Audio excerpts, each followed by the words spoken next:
berjumpa kembali dalam ibadah hari Minggu. Adik-adik semuanya sehat? Baik, luar biasa. Kita bersyukur kita boleh berjumpa dalam ibadah sekolah Minggu. Adik-adik semua sudah siap ibadah? Ya. Kalau adik-adik semua sudah siap ibadah, mari kita berdiri, kita memuji Tuhan. Apa kabar? Mari bersama.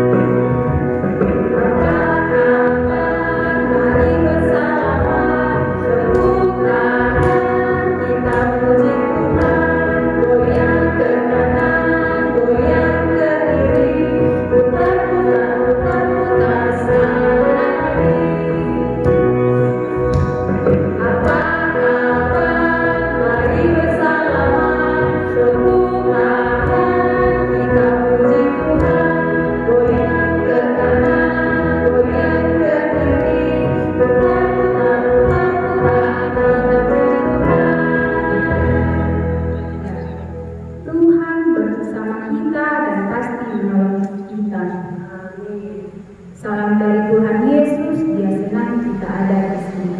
Salam juga. Ya, adik-adik, siapa yang suka menolong? Ya, adik-adik tahu tidak kalau perbuatan menolong itu Tuhan sangat menyukainya.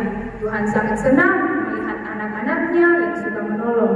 Jadi, adik-adik, kalau ada teman kita yang membutuhkan pertolongan kita harus menolongnya ya. Kita tidak boleh membeda-bedakan teman kita. Walaupun kita berbeda agama, beda gereja, beda sekolah, beda suku, tetapi kita harus menolongnya ya. Ya, jadi adik-adik kita harus mengasihi sesama kita karena kita semua sama di mata Tuhan. Kita menyanyi, "Kukasihi kau dengan kasih Tuhan."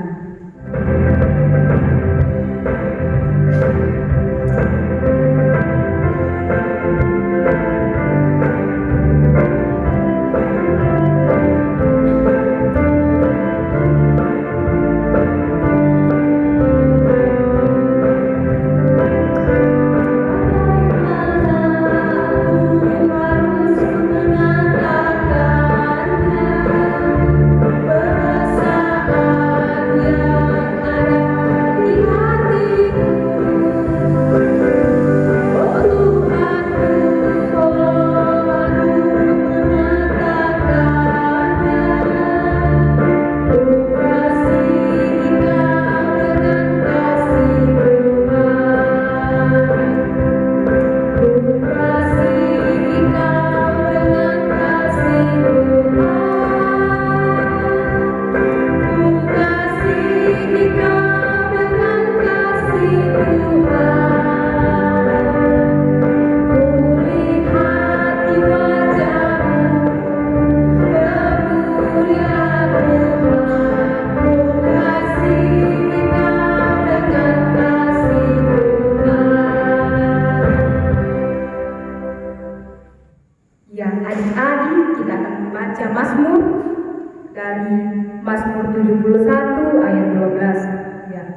71 ayat 12 kita baca bersama-sama ya.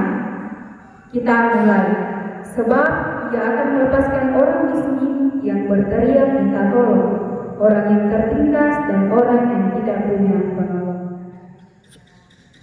Ya, kita mau mendengarkan cerita dan membaca firman Tuhan. Kepada Bapak Pendeta Tommy, kami persilakan. Ya, kita akan mendengarkan cerita Alkitab hari ini. Semua duduk tenang, kita minta kekuatan dalam doa, kita berdoa. Tuhan Yesus, kami bersyukur boleh berjumpa melalui media ini. Dan melalui media hari ini di ibadah sekolah minggu, kami akan mendengarkan cerita Tuhan Yesus. Kami mohon Tuhan menolong kami semua, boleh duduk tenang, boleh mendengarkan cerita dengan baik. Di dalam Yesus Kristus kami berdoa. Amin. Ada seorang bapak mau pergi melakukan perjalanan. Jadi dia dari rumahnya di Yerusalem, kota Yerusalem, kota besar itu, mau pergi ke Yeriko. Nah, ternyata ini Yerusalem sama Yeriko adik-adik 25 kilo. Kira-kira kalau sekarang dari Kolodale ke Rama kira-kira begitu. Pokoknya 25 km. Orang ini mau pergi ke Yeriko dari Yerusalem tidak pakai mobil loh, juga tidak pakai motor, tapi dia pakai kaki, naik sendal. Dia jalan kaki dari Yerusalem ke Yeriko. Jadi ya pokoknya jalannya masih rusak-rusak, juga masih banyak hutan-hutan, dan juga ya tentu ada pendakian, ada penurunan. Dia jalan seorang diri saja, sendirinya dia jalan kaki dari Yerusalem ke Yeriko. Sementara dia jalan-jalan, ternyata dari jauh ada orang yang mau begal dia. Pas ini orang mau begal dia, dia lihat bilang, oh ternyata ada orang yang mau begal saya dari sana. Dia kemudian cepat-cepat lari.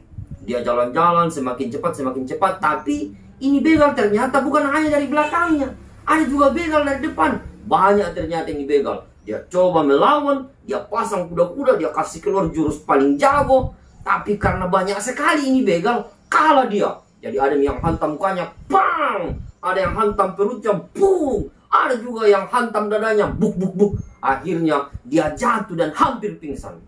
Waktu begal-begal ini lihat kalau ini laki-laki sudah tidak bisa apa-apa, sudah tidak berdaya, dia ambil semua itu barang-barangnya, bajunya, pokoknya tinggal pakai celana pendek ini laki-laki kasihan. Pokoknya tidak ada apa-apanya, pingsan. Tidak ada yang tolong. Sendiri lagi di tengah jalan lagi yang tidak ada rumah, tidak ada warung-warung, tidak ada tempat untuk teriak minta tolong. Pokoknya sendirinya dia pingsan di situ. Nah, sementara dia pingsan, dia tidak bisa apa-apa karena sudah capek, sudah dibegal, sudah berdarah-darah. Akhirnya ada orang lewat. Ada orang melihat di situ. Dan orang ini lihat kalau ternyata ada orang mau pingsan. Ada juga orang berdarah-darah di situ. Siapa yang lewat ini, orang pertama yang lewat ini ternyata pendeta. Dia imam. Mau pergi juga, mau lewat di jalan itu. Pas dia lihat, wih, ada orang tergeletak mau pingsan di situ dan berdarah-darah. Tapi pas dia perhatikan, kayaknya ini orang yang mau pingsan ini bukan temanku. Saya tidak mau tolong, bukan keluargaku, saya tidak kenal dia. Kalau saya tolong, jangan-jangan nanti kalau saya tolong dia, mungkin juga ada begal di sini. Saya juga nanti kena begal.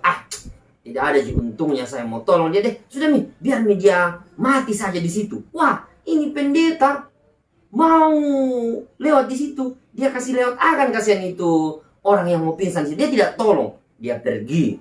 Lalu pada yang kedua kali ada lagi orang kedua lewat. Pasti kita berpikir orang kedua ini mau tolong kasihan ini orang mau pingsan. Tapi adik-adik tahu enggak? Ternyata orang yang kedua ini juga tidak tolong. Kamu tahu siapa ini orang kedua? Orang kedua ini juga, ya boleh dikata kalau sekarang kayak penatua, kayak diaken, pokoknya dia dibilang orang Lewi. Orang juga yang aktif di gereja, ya mungkin kayak guru-guru sekolah minggumu. Ada kira-kira guru sekolah minggumu, kalau kamu minta tolong, dia tidak mau tolong, pasti ada Tapi pasti bukan kakak Pretito, bukan kakak Gebi, bukan kakak Uci. Pokoknya semua itu baik-baik. Yang tidak baik bukan berarti yang tidak saya sebut ya, semua baik. Tapi pokoknya dia orang aktif juga di gereja, tapi dia tidak mau tolong juga itu. Kira-kira dia juga pikir, bukan temanku ini, bukan keluargaku. Saya tidak punya untung kalau saya tolong dia. Sudah, dia lewat akan kasih itu orang pingsan, padahal dia pingsan ini tidak bisa apa-apa. Sudah mau malam, siapa lagi mau tolong? Kalau dia di situ terus pasti mati. Tapi orang kedua ini juga dia tolong, dia pergi akan, dia tinggal akan itu orang yang hampir mati di situ. Nah ternyata tidak sampai di situ, ada lagi orang ketiga. Orang ketiga ini ternyata dia orang Samaria. Pas dia lihat, wah, kasihan ini. Orang Samaria ini sebenarnya tahu kalau orang ini adalah orang yang sebenarnya tidak baku cocok dengan orang. Nenek-neneknya tidak baku suka. Kenapa nenek-nenek tidak baku suka? Tentu ada ceritanya. Tapi intinya, pada waktu dia lihat kalau orang ini butuh bantuan, sudah mau malam, berdarah-darah, tidak pakai baju, dia langsung angkat. Dia angkat itu orang yang mau pingsan tadi, dia kasih naik di keledainya, dia kasih bersihkan lukanya, baru dia berangkat. Pas dia berangkat, dia sampai di sebuah tempat di penginapan, lalu dia panggil dokter. Dokter, sini dulu. Kau urus dulu ini temanku. Padahal dia tidak kenal ini, cuma dia dapat di jalan. Tapi dia bilang, ini temanku, kau urus dulu. Kau obati baik-baik lukanya, kau kasih kau uang 2 dinar. 2 dinar itu, kalau 1 dinar itu, kalau ada orang kerja, 1 hari, itu upahnya, gajinya itu 1 hari. Jadi kalau misalnya sekarang 1 hari itu orang dikasih 100.000 atau 150.000, berarti 2 dinar itu sekitar 300.000. Jadi dia bilang, ini uang 300.000 ku kasih kau urus baik-baik ini nah. Pokoknya kau urus sampai sembuh. Kalau misalnya nanti kurang biayanya, kasih tahu kak, saya tambah lagi. Oh bayangkan, ini orang dia tidak kenal, ini orang jatuh, orang yang dibegal tadi dia tolong, dia baik-baik, dia bawa baik ke penginapan, dia panggil akan dokter, dia bilang lagi, kalau kurang uangnya nanti ku tambahkan kau lagi. Nah, pas ketika dia sudah sampaikan begitu, ternyata kalau disebut orang yang mengasihi itu adalah orang yang hidupnya bermanfaat bagi orang lain. Nah, itu yang disebut orang yang mengasihi. Cerita itu tentang orang Samaria yang baik hati. Ada orang bertanya sama Yesus, bilang, siapa kasih sama aku manusia? Nah itu cerita kita tadi. Yang disebut sesama manusia adalah kalau hidupnya itu bermanfaat, berguna bagi orang lain. Nah bagaimana itu hidupnya adik-adik bermanfaat bagi orang lain? Bermanfaat bagi mamamu, papamu, kalau rajin kau bangun kalau pagi, rajin kau berdoa kalau pagi, rajin bantu mama dan papa. Misalnya yang sudah bisa menyapu, yang sudah bisa cuci piring, itu berguna, bermanfaat hidup kita bagi orang lain. Kalau kita sudah bisa begitu, bermanfaat hidup kita bagi orang lain.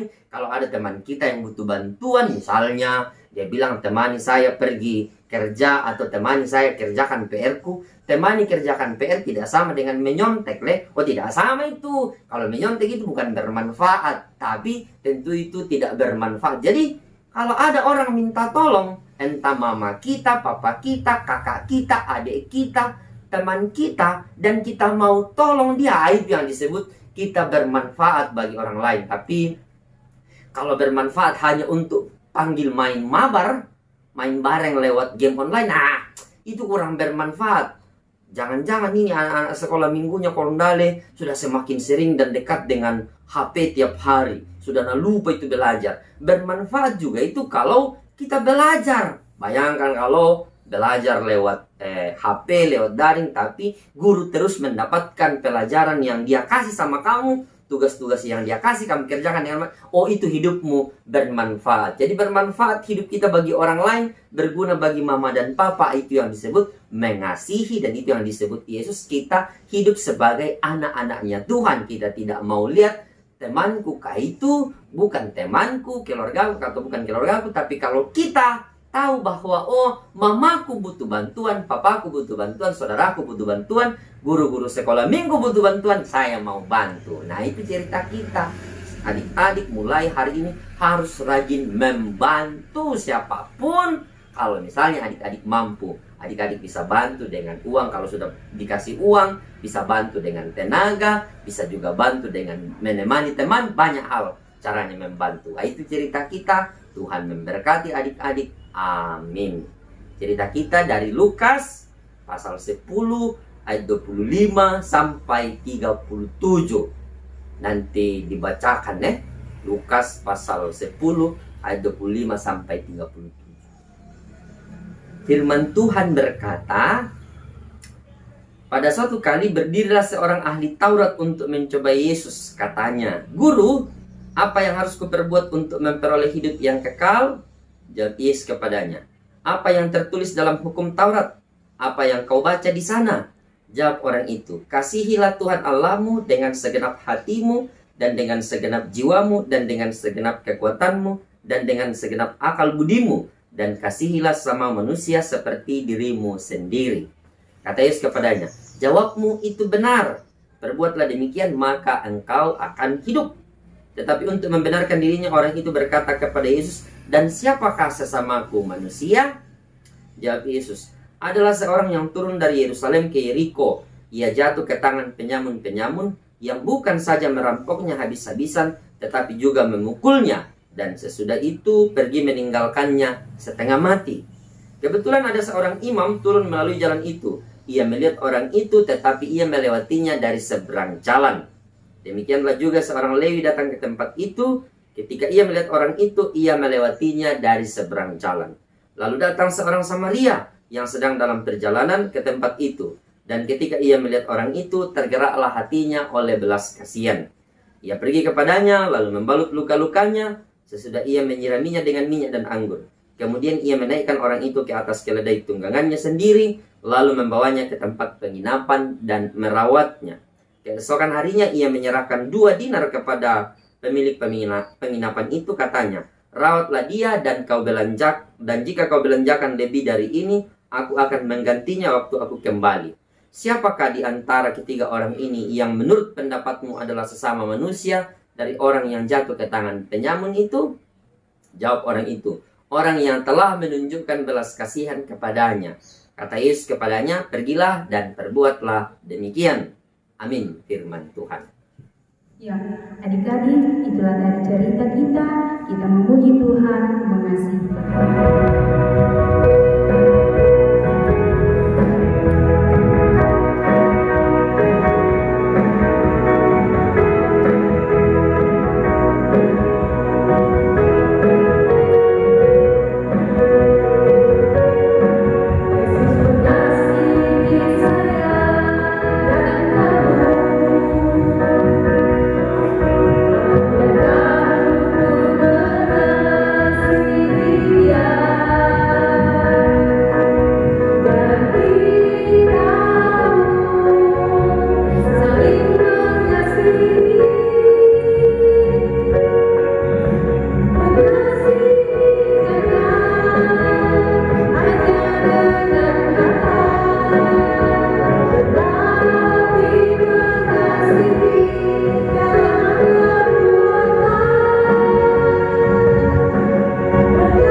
Persiapkan persembahannya ya. Kita memuji Tuhan, bersyukur kepada Tuhan.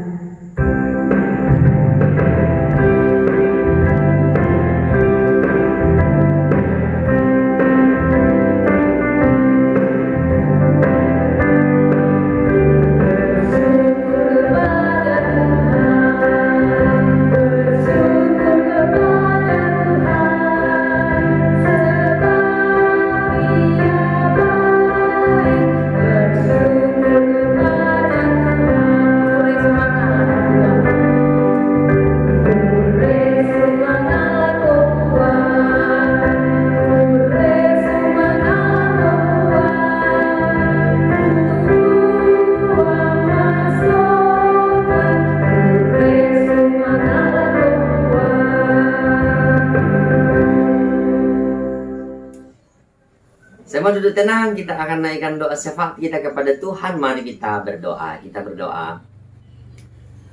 Ya Tuhan Yesus, kami bersyukur kepadamu, kami boleh mendengarkan cerita hari ini bahwa setiap kami dipakai oleh Tuhan untuk menjadi penolong bagi orang lain.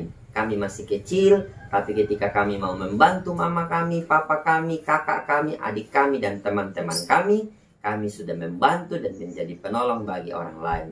Tuhan tolong kuatkan kami semua Kami berdoa untuk semua adik-adik, kiranya Tuhan senantiasa menolong.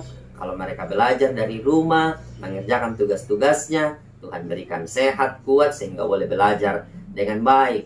Kami berdoa untuk orang tua, mama dan papa yang bekerja, kiranya Tuhan juga senantiasa menolong. Mereka boleh bekerja dengan baik, semuanya untuk kami pakai memuji Tuhan. Kami berdoa juga kalau ada teman-teman kami yang sakit, kiranya Tuhan menyembuhkan. Kami berdoa ada teman-teman kami yang boleh berulang tahun, ada Asira, ada Rio, ada Clarissa, dan mungkin ada teman-teman kami yang lain juga yang berjumpa dengan hari lahirnya. Tuhan sempurnakan kebahagiaan mama dan papanya, dan anak-anak ini juga boleh tahu bahwa Tuhan senantiasa menolong mereka. Kami berdoa untuk guru-guru sekolah minggu, Tuhan menolong sehingga boleh senantiasa bersemangat melayani kami semua. Berkati hidup kami selanjutnya Tuhan, dengarkan doa kami, di dalam Yesus Kristus kami berdoa. Amin. Ya, adik-adik, ayat hafalan kita minggu lalu terambil dari Roma 10 ayat 17. Kita hafal sama-sama ya. Iman timbul dari pendengaran dan pendengaran oleh firman Kristus. Ya, adik-adik, ayat hafalan kita minggu ini terambil dari Lukas 10 ayat 27b. Lukas 10 ayat 27b. Kita baca bersama-sama ya. Kasihilah sesama manusia seperti dirimu sendiri. Kita ulang ya. Kasihilah sesama manusia seperti dirimu sendiri. Ya, adik-adik, Tuhan sungguh menyayangi dan memelihara kita. Ia memberkati kita sepanjang hidup kita. Mengakhiri ibadah kita pada pagi ini, kita bangkit berdiri, kita memuji Tuhan. Aku diberkati.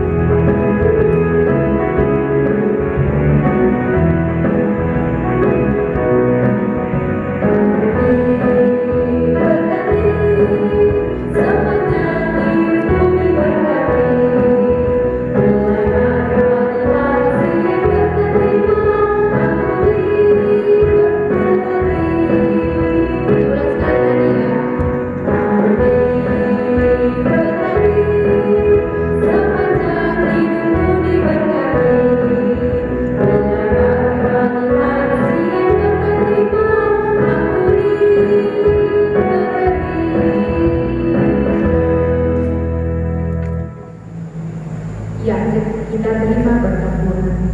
Tuhan melihat engkau. Amin. Tuhan menjaga engkau. Amin. Tuhan menyayangi engkau. Haleluya. Amin. Ya adik-adik, demikianlah ibadah kita. Sampai jumpa minggu depan. Tuhan Yesus memberkati. Dadah.